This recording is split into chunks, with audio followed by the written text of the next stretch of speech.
Hi, friends. Host Eric here, host of Talking with Famous People. I want to talk about the ENTP experience of emotion and the explanation the Megabro provided regarding the nature of love.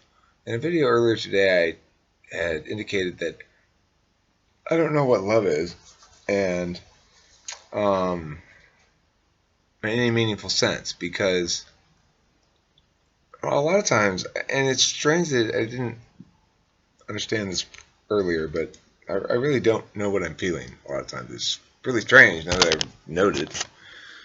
What am I feel I feel something. What is that? Something. Hmm. An emotion? Hmm. Oh no, I just ate something bad. Bro divides love into a series of subloves.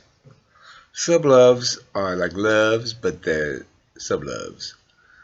Let's take, for example, he divides it into seeing something as beautiful, wishing to gaze upon it, enchantment, fascination, wishing to learn about it, enthusiasm, wishing to engage with and interact with, inspiration, wishing to spread the great influence of, tenderness, desire to be careful with, restraint, uh, excises intentional harm, care,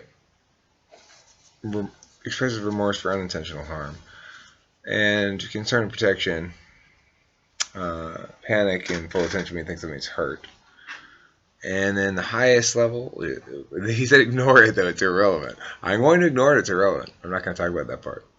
But no, that's exactly the part I'm going to talk about. So he said ignore it, it's irrelevant, but I am going to talk about that part. Is putting the well-being of the other even higher than your own life, highest level of love. Regardless of whether or not it's the highest level of love. First, I want to attribute that not to Megabro, even though he wrote it because he's already disavowed it. So attribute that notion not to him. I'm not responding to Megabro's notion of that. I'm responding to that idea in isolation. Okay, so um, the reason I'm responding to it is Patrick had a really good comment. Patrick Dugan. He said, one must also be aware putting others before oneself requires self-love. Dying at the altar of self-sacrifice for the sake of romance fails the other if the other thereafter fails his or her potential. The fulfillment of potential is granted by the fulfillment of potential. And self-sacrifice breeds self-sacrifice until the entire bloodline is lost. Okay, so I mean, my inclination is to agree with Patrick because probably I'm not feeling what love is exactly or something. But yeah, my inclination is to say I don't like the notion of self-sacrifice, except I think for parents and children it makes some sense if it's literally an unavoidable trade kind of thing. But that is such a rare occurrence, right? Where you find yourself in a situation where you can save your child's life. You can, but you are sure that it's going to cost you your own life in the process. It's a very strange set of circumstances you've gotten yourself into there, right? I mean, if that were to happen, I think most parents would have no problem with. I mean, they wouldn't have a problem with it. They would just do it. I mean, you just would. But I can't imagine a scenario. You know, hopefully you would avoid getting into that scenario in the first place. Dad, I told you we shouldn't have gone with these terrorists. Now they're gonna make us choose love.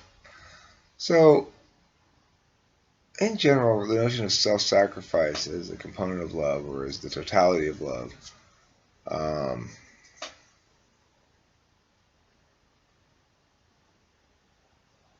seems instinctual on that level. But Patrick hones in on something important, which is potentialities. So, as we go through existence, the going through existence, living, being, is a successive manifestation of potentialities and exclusion of other potentialities. And so, if we think of self-sacrifice as being the ultimate form of love, it is saying I will give up my own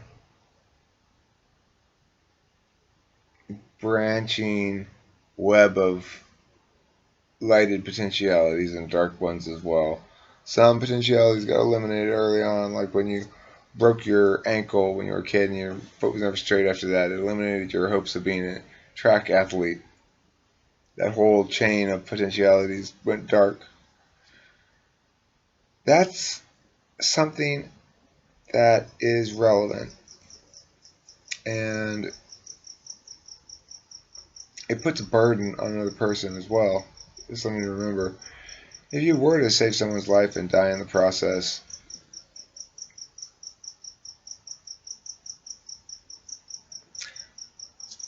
okay, so I'm making a clear distinction here between parent-child relationships and other relationships. I can't conceive of a situation in which it would be healthy, and I don't use that word often or lightly, healthy to be willing to sacrifice your own life to save another person's life. It doesn't seem appropriate. It seems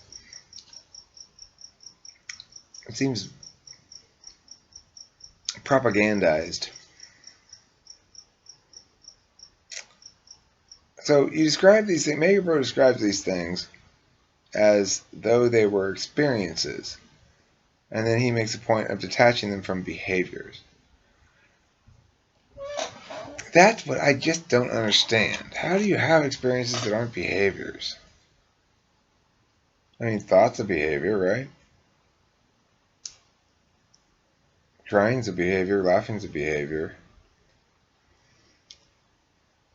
I don't like the notion of things that you can't adequately define and parse. They seem not real to me. Or pointless. Real maybe, but pointless. Well, but you can't do anything with it. What's the point? Well, you get to feel it. Well, I apparently don't. I don't know what that is. I don't know what it feels. I know what it feels like to be smitten with somebody, where you think about them a lot, and you sigh and you go, ah, sure would be nice to kiss that person. She's got soft-looking lips. But that's not love. I know what parental love feels like. I think, yeah. I mean, I definitely do. It's an ache, though. It's not. It's not good when you think about it directly at all. It's ache. It's poignancy. It's aging and mortality. It's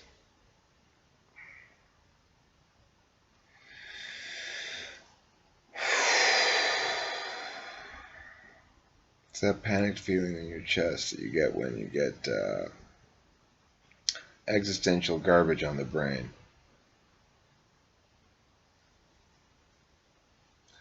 How does one process that?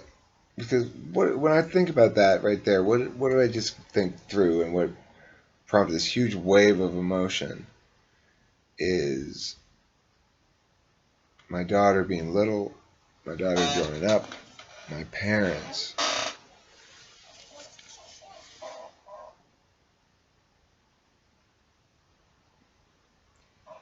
She's not that little girl anymore.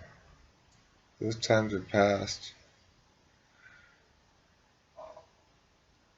We couldn't replicate those moments if everyone were cooperative, even because not all of us are. We're just not the same people. Those times are past and will never be again. They define my life, and you only get to define it once. They're great definitions, but all there is poignancy and nostalgia and sadness. Not because bad things happened, because we're all growing old and getting ready to die eventually.